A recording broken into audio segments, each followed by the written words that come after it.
जी शुक्राना गुरु जी, अनंतम शुक्राना हमारे गुरु जी महाराज का। ओम नमः शिवाय, शिव जी सदा सहाय। ओम नमः शिवाय, गुरु जी सदा सहाय। हमारे गुरु जी महाराज की आज्ञा से जो शिव पुराण की रीडिंग चल रही है उसमें आज हम जो भी विस्तृत रूप से रीडिंग कर रहे हैं उसके अनुसार 4th पॉइंट पर पहुंचे हैं दूसरे खंड में। और इसमें नारद जी का बैकुंठ गमन और विष्णु जी को शाप देने का जो स्टार्टिंग हुआ है वो अब रीड कर रहे हैं। ध्यान से सुनिएगा, बहुत अच्छा विस्तृत शिव पुराण, बहुत इंटरेस्टिंग है। बस ये है कि थोड़ा सा ध्यान से सुने तो धीरे धीरे समझ आने लगती है, जो शायद पहली बार में नहीं आती, दूसरी बारी में आ जाती है जब हम सुनते हैं, और तीसरी बारी में तो बहुत अच्छे से समझने लगते हैं। और शुक्राना हमारे गुरुजी महाराज का जो इतनी प्यारी सेवा बख्शी। शुरू करते हैं। ऋषियों ने पूछा, हे महाविद्वान सूजी, जब शिव के गण अपनी इच्छा से चले गए तब काम से विहल नारद मुनि ने क्या किया? सूत जी बोले, शिव जी की इच्छा से मोहित मुनि ने उन दोनों को यथोचित शाप देकर जब जल में जाकर अपना मुख देखा तो बंदर किसी अपनी मुखाकृति को देखकर उन्हें विष्णु जी पर बड़ा क्रोध आया और सोचा कि यह तो उन्होंने मेरे साथ छल किया है। इस कारण वो क्रोधित हो गए और विष्णु लोक को चले गए और बढ़ी हुई अग्नि के समान वाक्य कहने लगे। शिवजी की इच्छा से उनका ज्ञान नष्ट हो गया था और वे गर्व से पूर्व वचन बोल रहे थे। उन्होंने कहा, हे हरि, तुम बड़े कुटिल और कपटी हो। अपनी माया से संसार को मोहित कर मायावती और मलिन चित्त वाले हो। तुम किसी के उत्साह को सहन नहीं कर सकते। तुमने पहले मोहिनी रूप धारण करके कपट किया और असुरों को अमृत ना पिलाकर उन्हें मदिरा पिला दी। अब यदि महादेव जी ने दया करके विष पान ना कर लिया होता तो तुम सब बहानेबाजों की सारी माया ही नष्ट हो चुकी होती। हे विष्णु, तुमको कपटी चाल बड़ी प्यारी है, तुम्हारा स्वभाव अच्छा नहीं है। इसी से तो परमात्मा शिव ने ब्राह्मण को सबसे ऊपर कहा है। आजकल वे महादेव जी तुम्हारी चालबाजी से पछताते हैं। इसलिए हे हरि, यह जानकर आज मैं उन्हीं शिव जी के बल पर शाप देता हूँ जिससे तुम फिर कहीं पर ऐसा कर्म ना करो, क्योंकि तुम बड़े निशंक हो, कारण कि कभी वेग वालों वाले तुम्हारा पाला नहीं पड़ा है। हे विष्णु, अब तुम अपने किए हुए कर्म का फल पाओगे। हे विष्णु, तुमने स्त्री के लिए मुझको व्याकुल और मोहित किया है और जिस स्वरूप से मेरे साथ व्यवहार किया है, हे हरि, तुम भी उसी रूप से मनुष्य होकर दुख भोगोगे और जैसा मेरा मुख किया है इसी मुख वाले तुम्हारे सहायक होंगे। तुम भी स्त्री से अलग होने का दुख पाओगे और संसार में अज्ञान से मोहित होकर तुम्हें भी नर लीला करनी पड़ेगी। इस प्रकार नारद जी ने भगवान को शाप दिया। विष्णु जी ने शिव जी की माया की प्रशंसा की और उस शाप को ग्रहण कर लिया। फिर महादेव जी ने विश्व मोहक अपनी उस माया को खींच लिया जिससे नारद जी मोहित हुए थे। उसके हटते ही नारद जी फिर पहले की तरह बुद्धिमान हो गए और पश्चाताप करते हुए बारंबार अपनी निंदा तथा शिव जी के माया की प्रशंसा करने लगे। फिर आकर विष्णु जी के चरणों पर गिर पड़े। भगवान ने उन्हें उठाकर अपने आसन पर बिठा दिया। नारद जी ने क्षमा की प्रार्थना की तो विष्णु जी ने समझाकर कहा कि हे नारद, खेद मत करो, तुम मेरे सबसे श्रेष्ठ भक्त हो, इसमें संदेह नहीं है। तुमको नरक नहीं होगा, क्योंकि तुमने मद से मोहित होकर शिव जी का वाक्य नहीं माना था। तुम उनके और हमारे भी बड़े भक्त हो, इससे शिवजी तुम्हारा कल्याण करेंगे और यह तो तुम्हारे गर्व नाशक के लिए ही उन्होंने ऐसी माया की रचना की। भगवान शंकर गर्व के हरण करता है। वह परमात्मा सच्चिदानंद स्वरूप निर्गुण और निर्विकार है। साथ ही वे सत्य रज तम तीनों गुणों से परे निर्गुण और सगुण भी हैं। उन्होंने ही मुझको जगत का पालक, विधाता, सृष्टा और रुद्र को सबका संहर्ता किया है। हे नारद, अब तुम अपने लिए यह सुखद है, सोचो कि तुम अपने लिए संशय छोड़कर शिवजी के श्रेष्ठ यश का गान करो और अनन्यमति होकर सर्वदा शिवजी के शतनाम स्तोत्र का जप किया करो। इसको जपने से शीघ्र ही तुम्हारे सब पाप नष्ट हो जाएंगे। हे मुनि, शिवजी की पूजा से समस्त पाप नष्ट हो जाते हैं। अतएव तुम भी पैर से लेकर मस्तक पर्यंत अच्छी तरह सर्वदा भस्म लगाकर ओम नमः शिवाय मंत्र का जप किया करो। शिव के प्रिय रुद्राक्षों को यतन से सब अंगों में धारण करो। सर्वदा शिव जी की कथा कहो, सुनो और शिव भक्तों को अच्छी तरह बारंबार पूजो।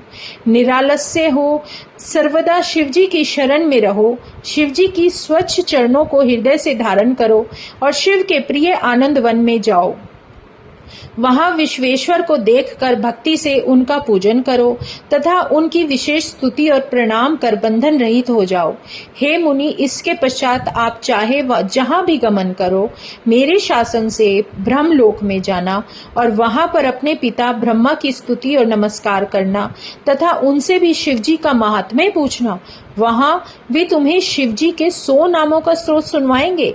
हे मुनि, आज से तुम शैव हो जाओ, शिव जी तुम्हारा कल्याण करेंगे। ऐसा कहकर शिव जी की स्तुति करते हुए उनका स्मरण और नमस्कार करके वहां से लुप्त हो गए। जय गुरु जी, शुक्राना गुरु जी। अब 5th चैप्टर शुरू हो रहा है, जिसमें है नारद का पर्यटन और शिवगणों को शोपा द्वार कथन। अब ये शापोद्वार कथन है, इसमें क्या डिटेल है ये पढ़ते हैं। सूत जी बोले, हे ब्राह्मणों, विष्णु जी के अंतर ध्यान होने पर नारद जी भक्ति पूर्वक शिवलिंगों का दर्शन करते हुए पृथ्वी पर विचरण करने लगे।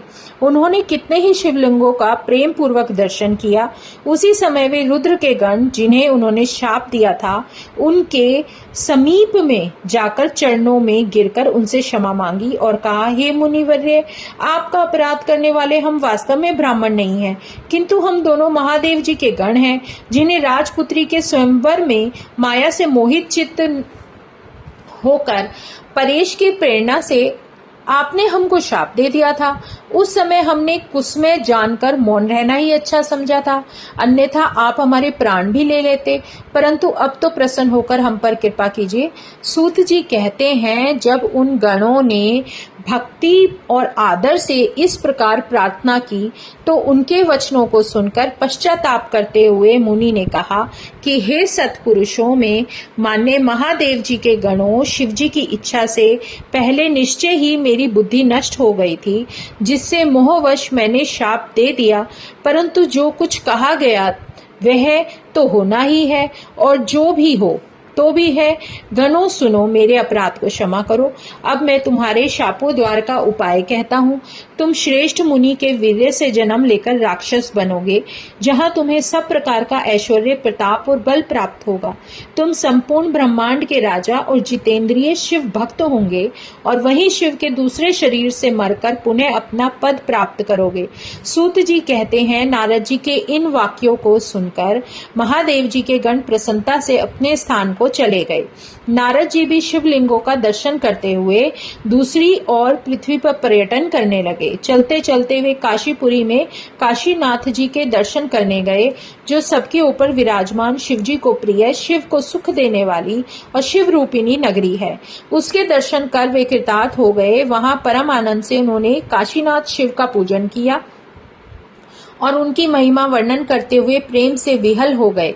पश्चात नारद जी ब्रह्मलोक को गए। वहां जाकर उन्होंने अनेक प्रकार से अपने पिता ब्रह्मा से शिव तत्व को पूछा। इसमें 6th चैप्टर स्टार्ट हो रहा है, ब्रह्मा जी द्वारा तत्व निरूपण। ब्रह्मा जी बोले, हे ब्राह्मण, हे बुद्धिमानों में श्रेष्ठ, तुमने बहुत अच्छी बात पूछी।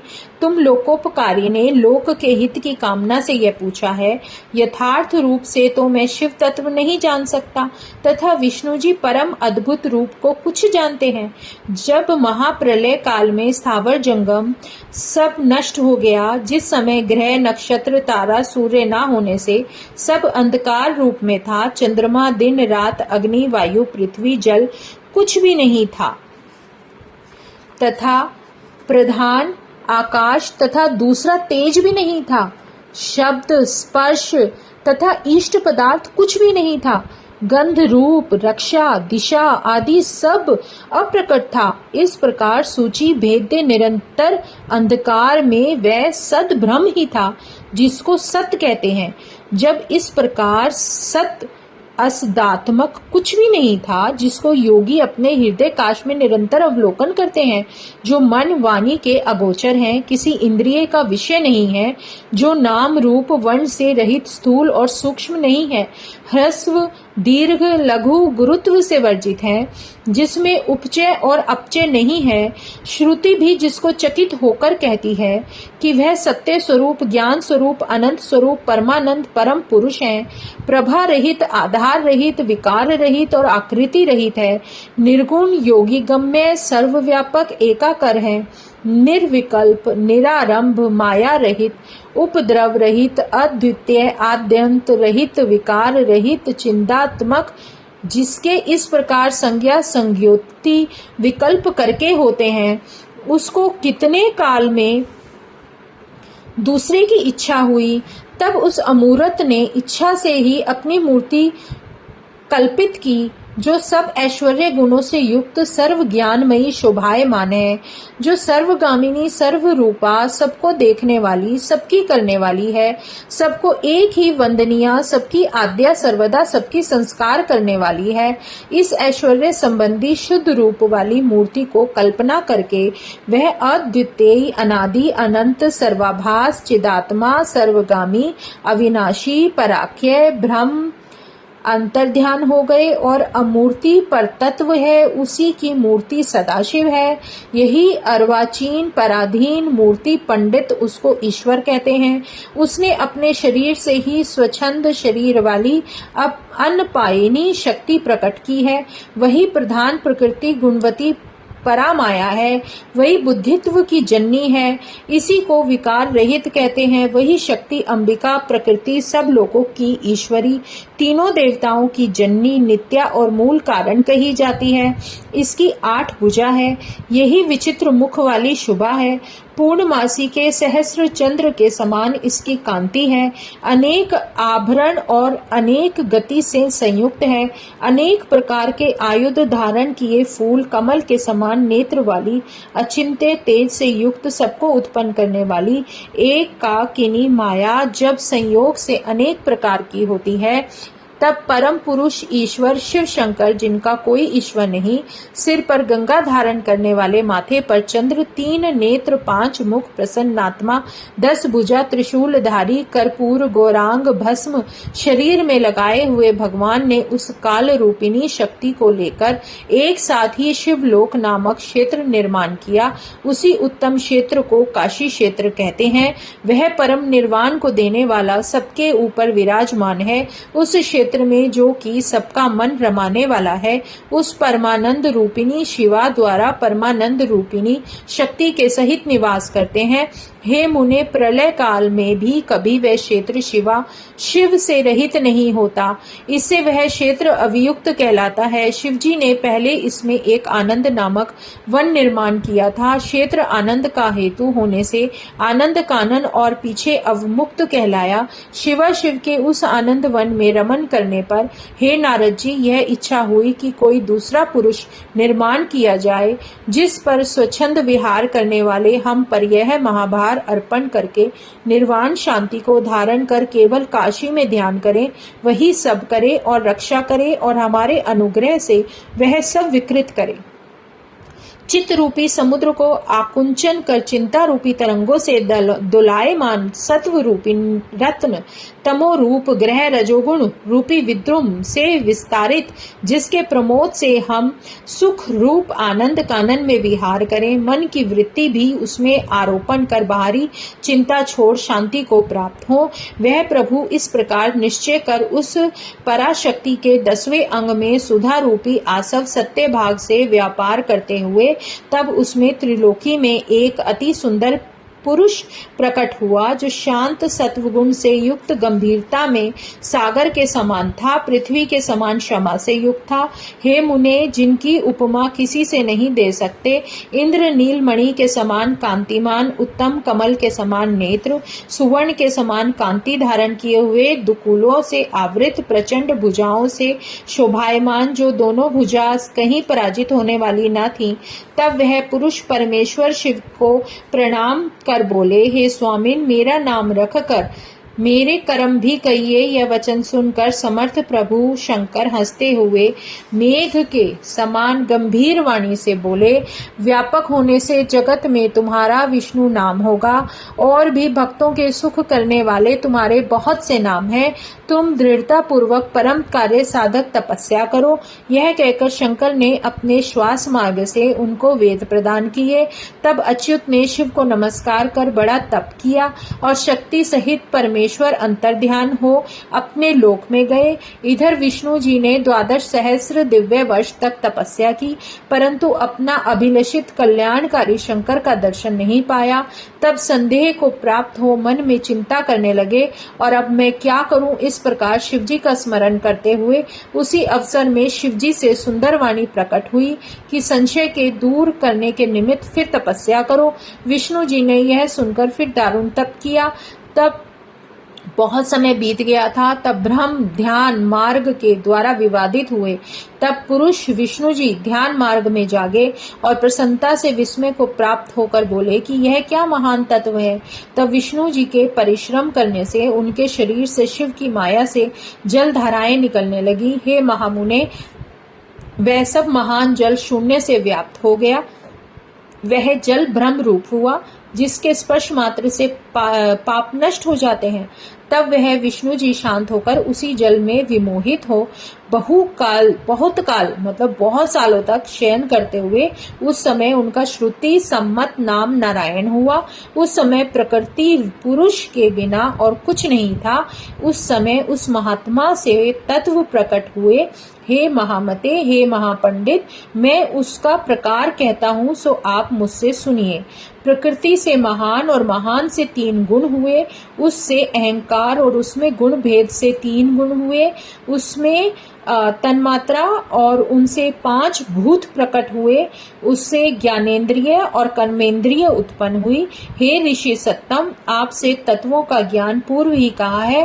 प्रकृति का यह सब जडात्मक कार्य पुरुष को छोड़कर जानना व 24 संख्या वाले तत्व शिव की इच्छा से ग्रहण करके ब्रह्म रूप जल में शयन कर गए।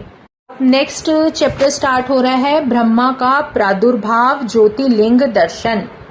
ब्रह्मा जी बोले, नारायण देव के शयन कर जाने से सहसा उनकी नाभि से एक बड़ा कमल प्रकट हुआ जिसकी नाल अनंत थी, जो कर्णिकार के समान कांति, महान, अनंत योजन विस्तार और अनंत योजन तक ऊंचा था। कोटि सूर्य के समान कांतिमान, सुंदर तत्वों से युक्त, अत्यंत अद्भुत, महामनोहर और महादर्शनीय था। उन शंकर परमेश्वर ने पूर्ववत यत्न करके दक्षिण अंग से मुझे उन सांब शंभु ने प्रकट किया। हे मुने, वह महेश मुझको शीघ्र ही माया से मोहित करके लीला से उस नाभि पंकज से प्रकट करते हुए, हे नारद जी, इस प्रकार मैं हिरण्य गर्भ उस कमल से प्रकट हुआ। 4 मुख रक्त वर्ण त्रिपुंड से शोभायमान मस्तक उसकी माया से मोहित होकर कमल के बिना मैंने और कुछ न जाना। हे तात, मैंने ज्ञानहीन होने के कारण अपने देह के उत्पन्न करने वाले को न जाना। मैं कौन, कहाँ से आया हूँ, मेरा क्या कार्य है, मैं किसका पुत्र निमित्त निर्मित हुआ हूँ, यह कुछ न जाना। तब शंका करते हुए मुझे बुद्धि फुरी में मोह को क्यों प्राप्त हूँ, इसका ज्ञान तो सुलभ है। इस कमल पत्र के निचले भाग को पकड़कर नीचे नीचे चला जाऊं, वहां कर्ता अवश्य प्राप्त होगा जिसने मुझे जन्म दिया है, इसमें संदेह नहीं है। ऐसी बुद्धि करके मैं कमल से नीचे उतरा। हे मुने, 100 वर्ष तक उसकी नाभि पकड़े पकड़े नीचे चलता चला गया, परंतु मुझे उस कमल नाल का अंत न मिला और फिर संदेह को प्राप्त होकर कमल से ऊपर जाने की इच्छा की। हे मुनि, फिर नाल द्वारा ऊपर आया, तब मोहित होकर कमल कली को न प्राप्त हुआ। उस नाल मार्ग में घूमते हुए बहुत वर्ष अर्थात 100 वर्ष बीत गए।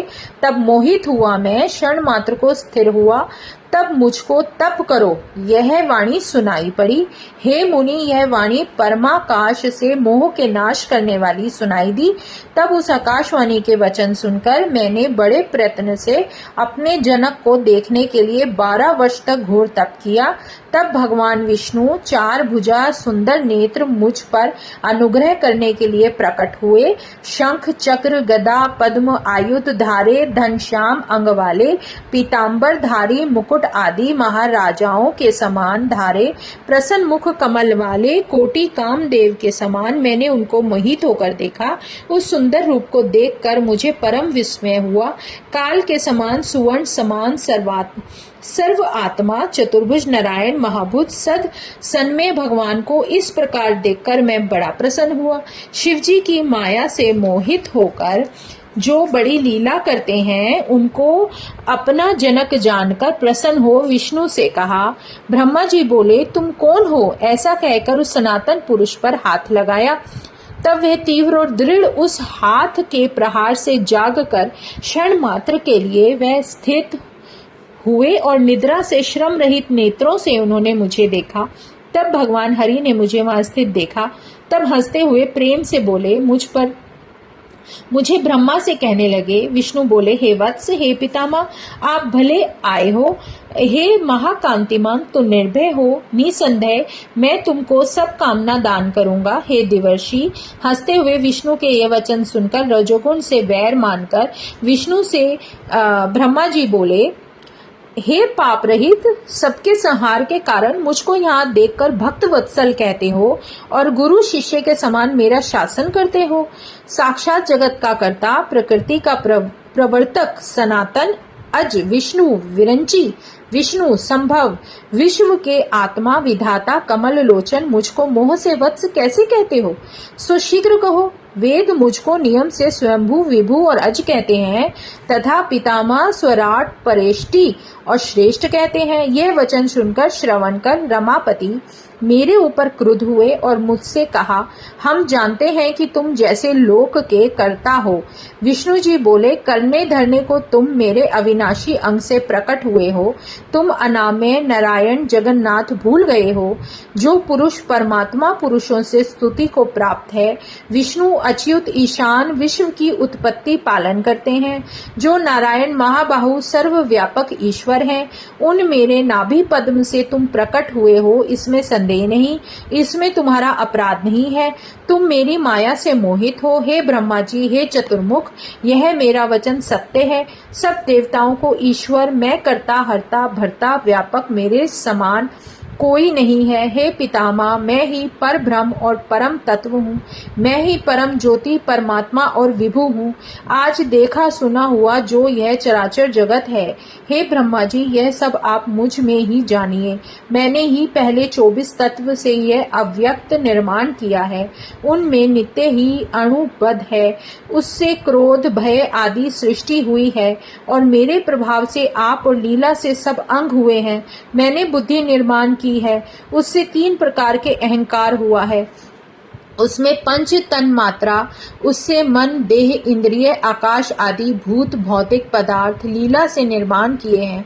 हे ब्रह्मा, हे प्रजापति, ऐसा जानकर तुम मेरी शरण को प्राप्त हो, इसमें संदेह नहीं। मैं तुम्हारी सब दुखों से रक्षा करूंगा। ब्रह्मा जी बोले। विष्णु जी के यह सारे के सारे वचन सुनकर ब्रह्मा को बड़ा क्रोध आया और माया से मोहित होकर ललकार कर बोले कि तुम होते कौन हो? बहुत से अनर्थकारी वचन क्यों कहते हो? तुम पर ब्रह्म ईश्वर नहीं हो, कोई तुम्हारा भी करता होगा। तब मैंने महाप्रभु शिव की माया से मोहित होकर विष्णु से दारुण युद्ध किया। इस प्रकार मेरा और विष्णु जी का रोमहर्षण संग्राम हुआ। उस प्रलय सागर में रजोगुण से वैर कर दोनों संग्राम करने लगे। इसी अवसर में हम दोनों के मध्यम में शिवलिंग का आविर्भाव हुआ। हमारे विवाद शमन करने और बोध देने के निमित्त वे प्रकट हुए। सहस्रों ज्वाला माला से व्याप्त 100 काला नल के समान क्षय और वृद्धि तथा आदि मध्य अनंत से वर्जित उपमा रहित अनिर्देश्य अव्यक्त स्वरूप जिनसे विश्व प्रकट होता है, उसकी सहस्रों ज्वाला से भगवान हरि मोहित हो गए और मुझको मोहित हुआ देखकर बोले, किस निमित्त तुमने इतनी अपनी बड़ाई की थी? यह हमारे बीच में तीसरा पदार्थ क्या प्रकट हुआ है? इतने युद्ध रहने दो, यह अग्नि संभव ज्योति कहाँ से प्रकट हुई, इसकी हम परीक्षा करें। मैं इस अग्नि स्तंभ के देखने के लिए नीचे जाता हूँ। हे प्रजानाथ, तुम इसको देखने के निमित्त वायु वेग से शीघ्र ही ऊपर को जाइए। ब्रह्मा जी बोले, हे मुने, इस प्रकार कहकर विश्वात्मा विष्णु ने अपना 12 रूप धारण किया और मैंने हंस रूप धारण किया। उस दिन से मुझे हंस विराट कहते हैं। जो हंसे हंसे ऐसा जप करते हैं वह हंस ब्रह्मा हो जाते हैं। अत्यंत श्वेत अग्नि के समान कांतिमान दोनों और दो के पक्षों से व्याप्त वायु के समान वेगवान हो ऊपर चला गया और विश्वात्मा नारायण भी 100 योजन का विस्तार करने वाले 10 योजन के चौंडव में श्वेत वारा बने। मेरू पर्वत के समान ठोड़ी का अग्रभाग गौरी और तीक्ष्ण दाढ़ों वाले काल रूपी सूर्य के समान कांतिमान, दीर्घ नासिका, महाशब्द वाले छोटे चरण, विचित्र अंग, दृढ़ जैत्र जयशील, उपमा रहित 12 के आकार में स्थित हो बड़े वेग से नीचे की तरफ चले गए। इस प्रकार सहस्र पर्श विष्णु जो नीचे नीचे चले गए, उसी दिन से लोक में श्वेत 12 संज्ञक कल्प हैं। नारद जी मनुष्यों को काल संख्या के लिए हुआ। समर्थ विष्णु जी नीचे जाकर बहुधा भ्रमे, परंतु उन्हें 12 रूप में इस लिंग के मूल का अल्प चिन्ह भी नहीं दिखा और इतने ही समय तक शत्रु सूदन भी ऊपर को गया। मैंने भी सब यतन से उनके अंत जानने की इच्छा की चेष्टा की, थक गया और उसका अंत न पाया। तब मैं समय पर नीचे को आया। इसी प्रकार कमल लोचन भगवान विष्णु जी शांत होकर वह सर्वदेवमय शरीर वाले ऊपर आए और हम दोनों एक साथ ही वहां उपस्थित हुए। शिव जी को बार बार प्रणाम करके शिव की माया से मोहित होकर चंचल चित्त से स्थित हुए। पृष्ठ से पार्श्व भाग से आगे से उस परमात्मा को मेरे साथ प्रणाम करके स्मरण करने लगे कि यह क्या है। यह रूप निर्देश करने के आरोग्य नाम और कर्म से रहित लिंगता को प्राप्त करते हुए ध्यान मार्ग भी न आने वाले देव को स्वस्थ चित्त करके नमस्कार करने लगे। इस प्रकार जब मैं और हरि प्रणाम करके कहने लगे, हे महाप्रभु, आप जो कुछ भी हो, हम आपके रूप को नहीं जानते। हे महेशान, आपको प्रणाम है, शीघ्र आप अपना रूप हमें दिखाइए।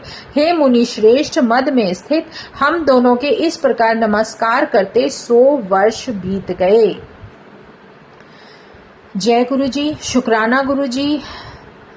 इस जो हमने अभी चैप्टर पढ़ा है, इसमें उस समय का वृत्तांत कहा गया है जब इस धरती के जन्म में सिर्फ सबसे पहले ब्रह्मा और विष्णु की उत्पत्ति की और महाशिव जो एक शिवलिंग के रूप में थे, जिनका कोई अंत ही नहीं था, जिसका अंत वो भगवान शक्तियां भी नहीं ढूंढ पा रही थी, उस समय का उल्लेख पूरा ध्यान से समझाया गया है। अगर इसको एक बार सुनो, 2 बार सुनो, 3 बार में ये बहुत अच्छे से समझ आ जाएगा कि ब्रह्मा जी और विष्णु जी की उत्पत्ति के बाद किस तरीके से क्या कैसे संभव हुआ। और अब इसके बाद हम आगे वो डिटेल में पढ़ेंगे कि किस तरह से एक ओमकार का दर्शन उन दोनों शक्तियों ने किया। तो जय गुरु जी, शुक्राना गुरु जी। आज हम यहीं विराम करते हैं। शुक्राना मेरे महाराज का। अब हमने इस द्वितीय खंड में 7 चैप्टर कंप्लीट कर लिए हैं। अब हम 8th चैप्टर नेक्स्ट जो है रीड करेंगे, जिसमें प्रणव व्याख्या की डिटेल से शुरुआत हो रही है। तो शुक्राना गुरु जी, अनंतम शुक्राना। ओम नमः शिवाय, शिवजी सदा सहाय। ओम नमः शिवाय, गुरु जी सदा सहाय। शुक्राना, अनंतम शुक्राना।